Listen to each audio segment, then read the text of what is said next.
तो स्टार्ट करते हैं बिना किसी टाइम को वेस्ट किए हुए। इसमें सबसे पहले आपको ध्यान रखना है कि ये वीडियो ज़्यादातर उन्हीं के लिए है या उन्हीं के लिए ज़्यादा फ्रूटफुल रहेगा जिनके पास पीडीएफ पहले से है और ये सॉल्यूशन भी पहले से है। इसके अलावा ये लगाने से पहले या वीडियो देखने से पहले आपको परसेंटेज कितनी बेसिक चीज़ें हैं और वो जो याद करने वाली चीज़ें हैं जो हमने बताई थी, जैसे 14/2/7 को 1/7 लिखते हैं, 28/2/7 को 28/4/7% को 2/7 लिखते हैं। इस तरह की जितनी भी चीज़ें हैं वो आपको एकदम याद होनी चाहिए अच्छे से, और उसको सॉल्व नहीं करना है पेपर में या एसटी में भी आपको सॉल्व नहीं करना है, उसमें बहुत टाइम जाता है, फिर स्टार्ट में आपको लगेगा नहीं। उसके अलावा आपको ये ध्यान देना कि आपको टेबल 30 तक, स्क्वायर 50 तक और क्यूब 30 तक, ट्रिपलेट, ये सारी चीज़ें आपको याद होनी चाहिए। ठीक है, तो पहले स्टार्ट करते हैं। पहले क्वेश्चन को नहीं बताएंगे, आसान है, उसमें केवल कैलकुलेशन है। दूसरे क्वेश्चन से बात करते हैं। देखिए, दूसरा क्वेश्चन दिया गया है, जब किसी वस्तु के मूल्य में 20% की कमी की गई तो बिक्री में X% की वृद्धि हुई और आय में 60% की वृद्धि हुई, तो एक्स का मान ज्ञात कीजिए। और आपको पता है कि जब किसी वस्तु का मूल्य बढ़ गया है और बिक्री कम हो गई है, तो इसमें दोनों कभी बढ़ सकते हैं, कभी दोनों कम हो सकते हैं। लेकिन जब ये बढ़े या घटे, आपको ये ध्यान रखना है कि इन दोनों को गुणा करने पर ही आय आएगी। आय लिखा हो या राजस्व लिखा हो, क्योंकि यदि कोई वस्तु 5 रुपये की है और 4 वस्तुएं लेके आते हैं, तो 5 हो गया मूल्य, 4 हो गई मात्रा या बिक्री, और टोटल जो मिलेगा वो हो गया आय, मतलब 20 रुपये जो लगेंगे या मिलेगा। तो यहाँ पे देखिए, मूल्य हो रहा है 5 से 4, क्योंकि क्वेश्चन में 20% की कमी कही गई है और 20% को 1/5 लिखते हैं।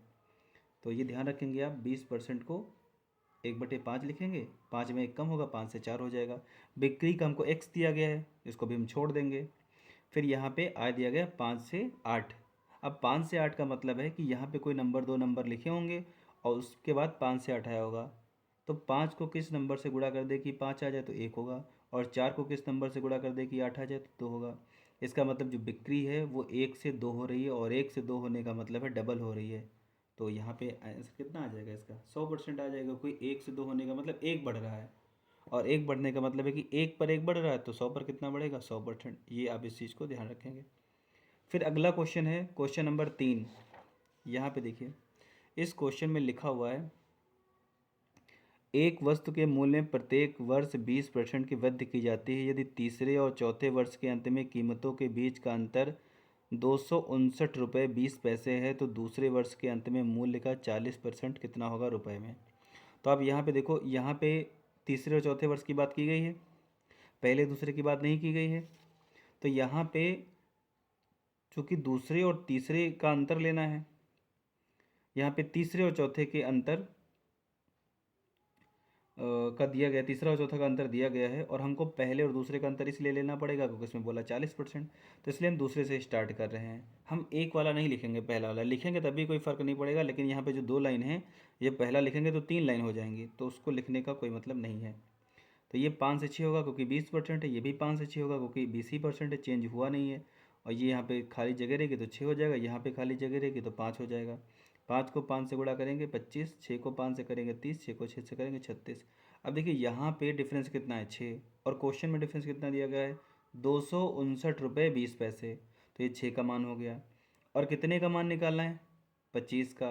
और फिर 25 में भी बोला गया है कि उसका 40% निकालना है, इसलिए हमने 2/5 कर दिया गया है। तो ये यहाँ पे ऐसे सॉल्व करेंगे तो 432 आएगा। नेक्स्ट क्वेश्चन की बात कर लेते हैं।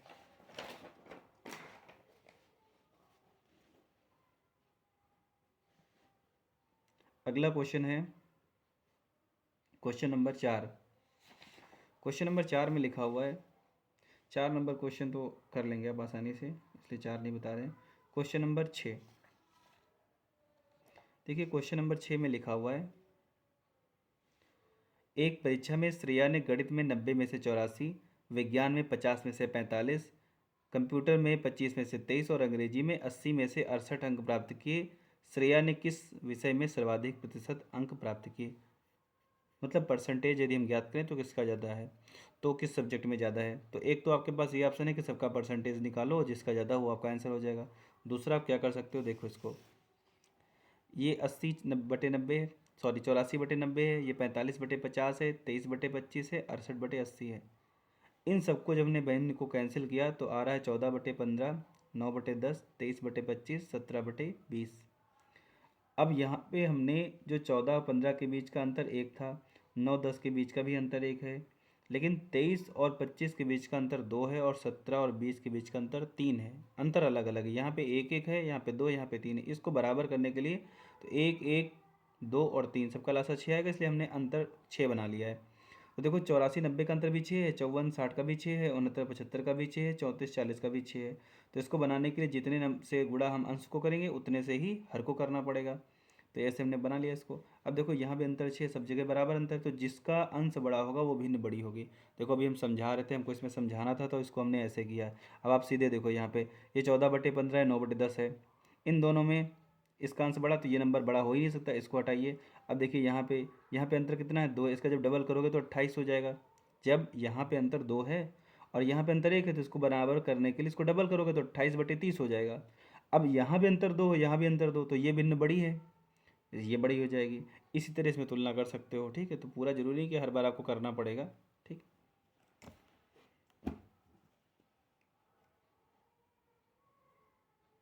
Next question, question number 7। Question number 7 में लिखा हुआ है, एक संख्या में 16% की वृद्धि की गई और फिर 14% की वृद्धि की गई। इस प्रकार प्राप्त संख्या में 30% की कमी की जाती है। मूल संख्या में शुद्ध वृद्धि या कमी ज्ञात कीजिए। मतलब एक बार 16% की वृद्धि, फिर एक बार 14% की वृद्धि, फिर एक बार 30% की कमी, और आपको ओवरऑल निकालना क्या फ़र्क पड़ेगा। तो ये तो क्वेश्चन थोड़ा आसानी है। यहाँ देखिए, 16% को लिखेंगे हम 4/25, 30 को लिखेंगे 3/10 और 14 को लिखेंगे 7/50। ऐसे इसको सॉल्व करेंगे, 25 में 4 बढ़ गया 29, तो ये यहाँ पे 929 आ जाएगा। इसको सॉल्व कर लेंगे, देखो 929/12,500, तो ये 930/12,500 ये हमने कर लिया। क्यों कर लिया, देखो ये चीज़ आपको ध्यान देनी है।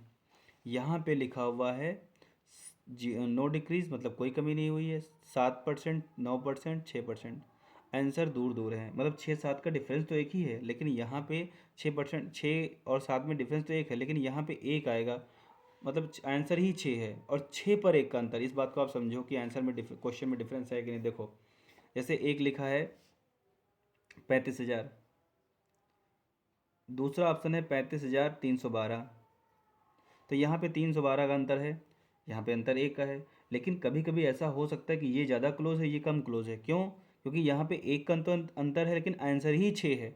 इसलिए आप ये सब चीज़ें, छोटी छोटी चीज़ें ध्यान रखेंगे, और जब जैसे जैसे सॉल्व करेंगे आगे बताते जाएंगे, वो चीज़ें क्लियर हो जाएंगी।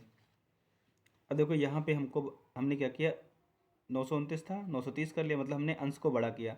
अंश को बड़ा करने का मतलब है कि हमारा जो आंसर आ रहा है ये बड़ा आ रहा होगा, मतलब इससे छोटा वाला आंसर लेना है, और इससे छोटा आंसर जो है 7 है वो ले लेंगे, ठीक।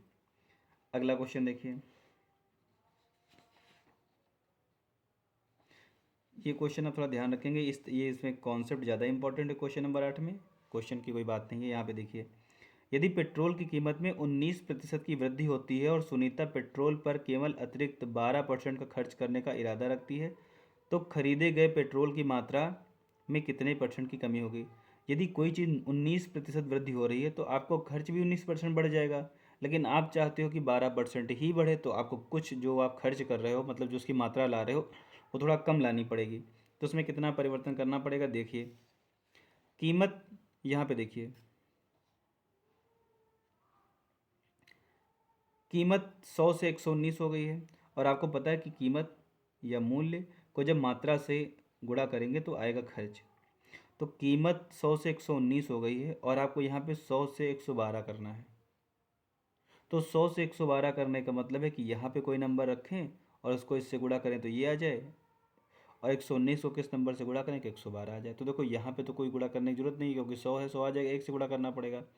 लेकिन यहाँ पे देखो 119 है और 112 लाना, तो हमेशा ध्यान रखेंगे कि जो नंबर लाना है वो नंबर ऊपर और जो नंबर पहले से दिया है वो नंबर नीचे, क्योंकि सपोज करो यदि हम यहाँ पे इसको 112 बटे 119 से गुणा कर देंगे तो 119 कट जाएगा, 112 आ जाएगा।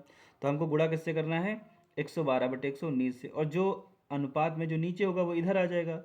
तो ये आपका बन जाएगा 119 से 112, 7 कम हो रहा है 119 पर, 100 पर कितना कम होगा? 5.88, जो कि ऑप्शन में किसके करीब है, किसके आसपास है? 6 के। तो ये आपका आंसर हो जाएगा। ये चीज़ ध्यान रखेंगे हमेशा, जो लाना है वो ऊपर, जो पहले से दिया गया वो नीचे, जो यहाँ पे नंबर नीचे होगा वो इधर जाएगा, जो ऊपर होगा वो वहीं रहेगा। ठीक है। तो बेसिकली इसमें होगा क्या कि जो यहाँ नंबर लिखा होगा यहाँ जाएगा, यहाँ वाला नंबर यहाँ जाएगा, लेकिन कभी कभी यहाँ भी नंबर लिखा हो सकता है, वो आप ध्यान रखेंगे, मल्टीप्लाई कर लिया जाएगा वो।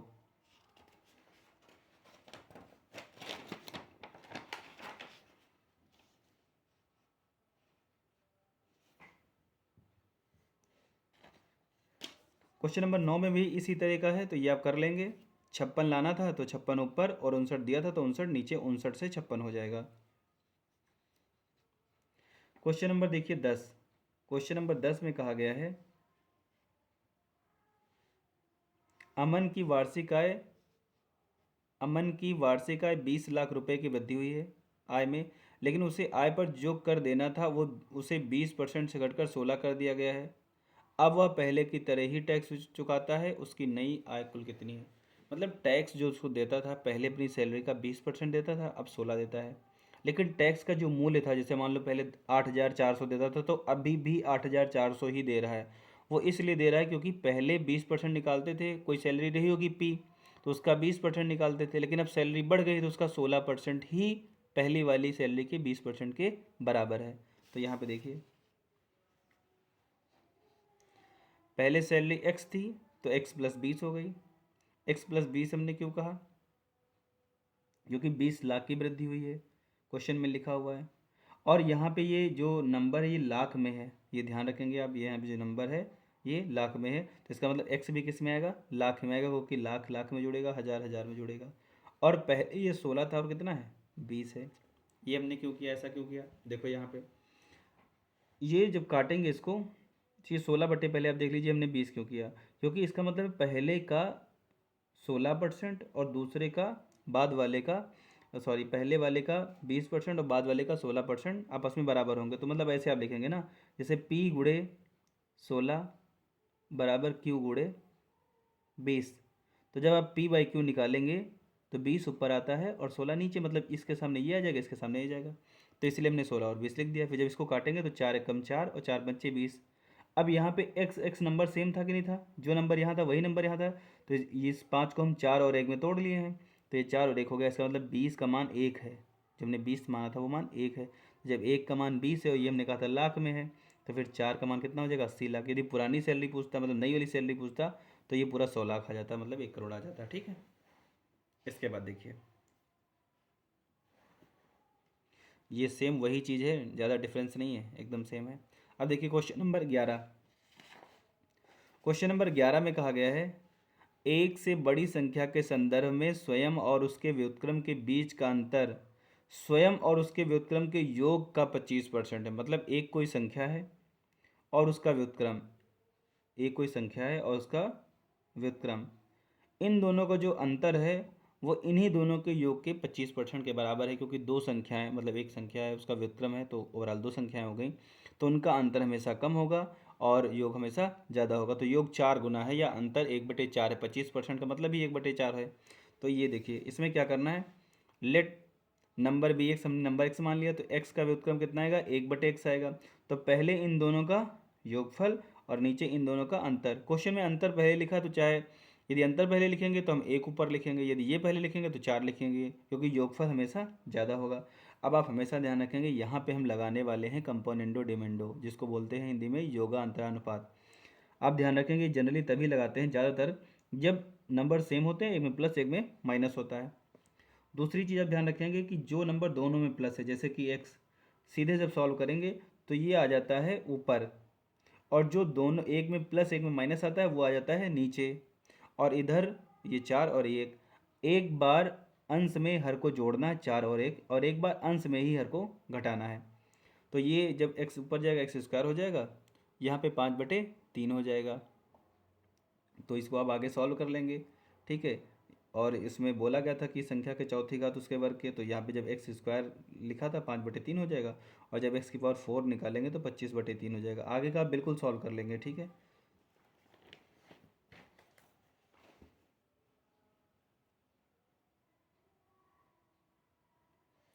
Question number 12। क्वेश्चन नंबर 12 आसान है क्वेश्चन। इसमें लिखा हुआ है x माइनस वाई का 60% एक्स प्लस वाई के 45% के बराबर है, और y बराबर x का k परसेंट है, तो k का 21% कितना होगा। मतलब पहले आपको x y का अनुपात निकालना पड़ेगा, वहीं से k का मान निकलेगा, और k का मान जब निकलेगा तो k का 21% भी निकल आएगा। तो यहाँ देखिए x माइनस वाई 60% का मतलब 3/5 हो जाएगा, और 45% का मतलब 9/20 हो जाएगा। यहाँ से सॉल्व करेंगे तो x प्लस वाई और अपॉन में x माइनस वाई, ये बराबर आ जाएगा 4/3 आ जाएगा, ठीक है। इसको आप देखो यहाँ ध्यान से। अब जैसे मान लो हमको क्वेश्चन लगाना होता है, तो हमको पता है कि x प्लस वाई और x माइनस वाई में x प्लस वाई बड़ा होगा, तो 60 और 45 जो दो लिखे थे उसको 60 को ऊपर लिखते, 45 को नीचे लिखते और काटते, 4/3 सीधे आ जाता। ये एक एक स्टेप हर क्वेश्चन में गायब करोगे, और इसको अपने आदत में डाल लो एसटी लगाते समय, तभी पेपर में कर पाओगे, वरना समझाना और अप्लाई करना आसान है, एसटी में करना कठिन है। तो यहाँ से निकालेंगे कंपोनेंट और डिविडेंड। हमने कहा था कि जो दोनों में प्लस है वो ऊपर आएगा, और जो एक में प्लस एक में माइनस है वो नीचे आ जाएगा। 4 में 3 जोड़ेंगे 7, और 4 में 3 घटाएंगे तो 1। हमेशा ध्यान रखेंगे ये जो नंबर आता है ये इन दोनों को जोड़ने पर आता है, और जो ये नंबर आता है इन दोनों को घटाने पर आता है। यहाँ से निकालेंगे आंसर आ जाएगा।